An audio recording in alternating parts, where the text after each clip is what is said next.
আসসালামু আলাইকুম। আজকে আমি আপনাদের সাথে শেয়ার করব মুরগির গোশত দিয়ে বিরিয়ানি রান্নার রেসিপি। তো চুলে একটা প্যান বসিয়ে দিয়ে দিলাম তেল, এর মধ্যে দিয়ে দিলাম আমি পেঁয়াজ কুচি, দিয়ে দিলাম কাঁচামরিচ, তারপরে দিয়ে দিচ্ছি আমি এখানে রসুন বাটা, আদা বাটা, ধনিয়া গুঁড়া, স্বাদ মতো লবণ। তো এগুলো আমি ভালোভাবে কষিয়ে নিলাম। তো এ পর্যায়ে আমি এখানে দিয়ে দেব গোশত। তো গোশতটা আমি এখানে 1 কেজি গোশত নিয়েছি। তো গোশতটা ধুয়ে ভালোভাবে পানি ঝেড়ে নিয়েছি। তো এখানে দিয়ে দিলাম এখন দারচিনি, এলাচ এবং দিলাম টক দই। তো টক দইটা আমি লেবু দিয়ে বাসায় করে নিয়েছি, সেটাই দিয়ে দিলাম।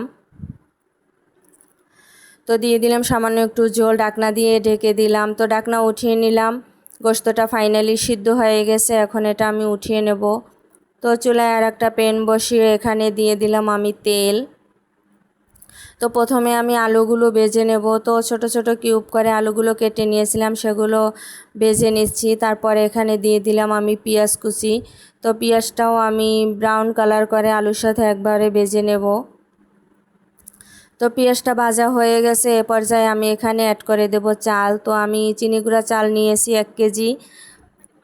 এটা ভালোভাবে ধুয়ে আমি পানি ঝেড়ে নিয়েছিলাম। তো দিয়ে দিলাম স্বাদ মতো লবণ, দারচিনি, এলাচ, এগুলো দিয়ে চালটা আমি ভেজে নেব। তো এখানে আমি 1 কেজি চাল নিয়েছি এবং 1 কেজি গোশত নিয়েছি। এখানে আমি দিয়ে দিলাম একটা বিরিয়ানি মশলা। তো বিরিয়ানি মশলাটা দিয়ে চালটা ভালোভাবে নেড়ে চেড়ে নিচ্ছি। তো এ পর্যায়ে আমি এখানে অ্যাড করে দেব পানি। তো চাল যতটুকু হয়েছে এর থেকে আমি 1/2 ইঞ্চি বেশি পানি দিব। তো এখন আমি গোশতটাও এখানে অ্যাড করে দেব।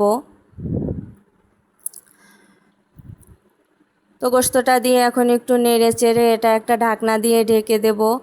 তো চুলার আঁচ এখন মিডিয়াম লো আঁচে থাকবে। তো ফিরে আসলাম আমি 10 মিনিট পর। এখানে পানিটা পুরোপুরি টেনে গেছে, তো চালটাও সিদ্ধ হয়ে গেছে। এখন একটু উপর নিচ করে নেড়ে চেড়ে নিচ্ছি। খুব সুন্দর ঝুরঝুরে হয়েছে বিরিয়ানি রান্নাটা। তো এটা হচ্ছে বিরিয়ানির ফাইনাল লুক। কেমন হয়েছে কমেন্টে অবশ্যই জানাবেন।